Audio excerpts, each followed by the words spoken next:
chose to share with. I can't speak already. Shit. This is my spoken word poem, and this is called "Somebody I Used to Know." Actually, I can lower this because I think I'm even shorter than you. It's not gonna happen. It has been 4 years, 3 months, and 28 days, and 1 hour since the first time I saw your face. Since that tunnel of time and space was created and shook us in our bones and put us in our place, since the smell of coffee and the stain of red wine on white walls, since the scars of scratches were explained to your mother in the middle of that god-awful yellow kitchen, since the moment you dove into the ocean in the middle of November and I dove in too, since the moment we kissed our hearts goodbye and cut the ties to everything we could live without, because all we wanted was each other, and soft grass and soft sheets and music. Oh, we wanted music. To make it, to love it, to fuck to it, to dance, to dance, to dance, across highways and coastlines and shiny shrapnel airplanes filled with recycled oxygen pumping through our veins to hope to deliver us to somewhere we could be free. But at some time that we were pursuing happiness, it stopped pursuing us. No one ever told us the weather could change in Hawaii.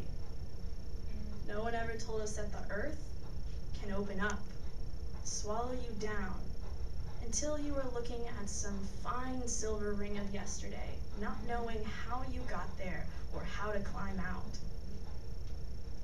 I fell in love with the man whose home was the yellow line in the middle of the highway, whose eyes could never focus on mine because he was always looking at the sky, at airplanes and birds and clouds, because he was always trying to find something he could not name. It's a dangerous thing to love a nomad. It's even more dangerous to love a nomad because he is a nomad, because nomads never stay. And that's why you love them.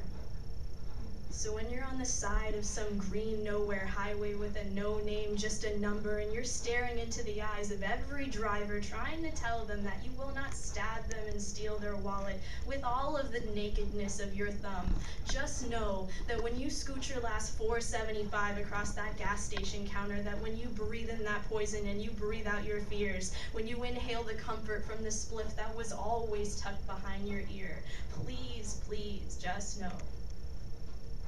that I never really left. I was always there. And I always will be. Like the lint in your pocket, like the disintegrated napkin with the number of that girl with the eyes, like the fog messages still etched on your bathroom mirrors, like the scar you rubbed so hard because it reminds you that it is dangerous to love me, that it hurts to love me, but love is never good unless it hurts, just like truth is never true unless you can set it free, and I am free because I can take all my love and I can let it go, like a leaf on the wind, like a bird on the breeze, because I never owned it anyway, and the moment you try to control, try to stay, try to make, to remain, love will fuck you up. Fuck you up. Because this was never really about you and me. This was about a little boy who cried so loud inside that the cables broke in his brain, and this was about a little girl who pulled daisy petals apart to hide the way that nothing was the paradise her books had promised.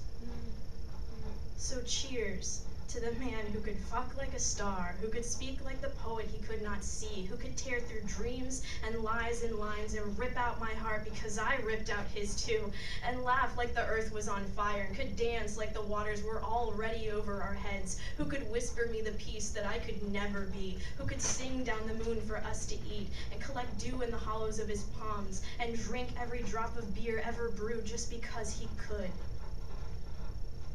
But in that moment, were the person you loved. You dreamed,